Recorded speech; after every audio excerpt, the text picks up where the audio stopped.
911 Global Meds Disclaimer. This video and any contents herein are posted on this YouTube channel of 911 Globe Meds for informational and educational purposes only. Please see the detailed video contents disclaimer and the copyright disclaimer in the text section below. Well, Pfizer's pneumonia vaccine, Prevnar, may be effective in adults over 50. This is according to two studies out today.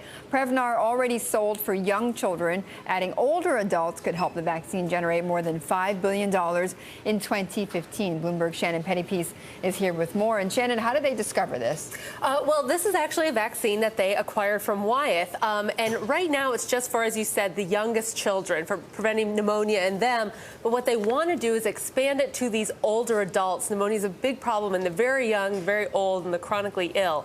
And what this study found that they released today is, and this is from two studies, that it is effective in these adults over age 50. So very good news for this vaccine, hopefully. And they got this, as you mentioned, this vaccine from the Wyeth acquisition, right? So does that make this acquisition look even more smart for Pfizer? I think we're getting more and more clarity on why Pfizer really needed to do this deal and why this may have been the right deal for them.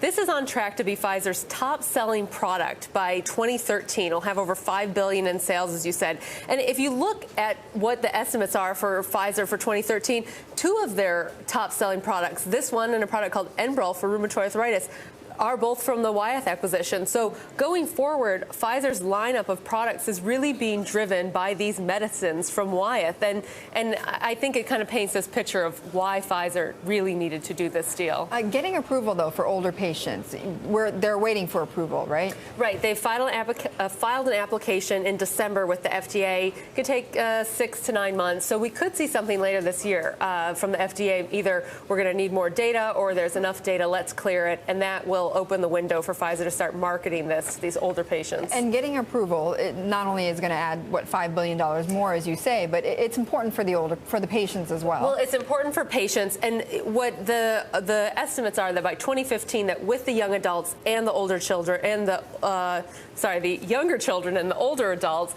it will have a total of over $5 billion in sales with both those groups. But for patients, this is important because for those between 50 and 65 right now, there is no approved pneumonia vaccine. So if you're at risk, there is really nothing for you. For people over 65, the only vaccine was approved 30 years ago. It's an older vaccine, and it loses its effectiveness over time. So there's really nothing good out there for the older adults. And 50,000 people in the U.S. die each year from pneumonia. This is still a big, very significant health threat. I think a lot of people think of pneumonia as something, you know, that killed people 100 years ago, but it is still very deadly now, leading cause of death for a lot of people. So, yeah, it will be very significant for patients as well. Shannon, thank you.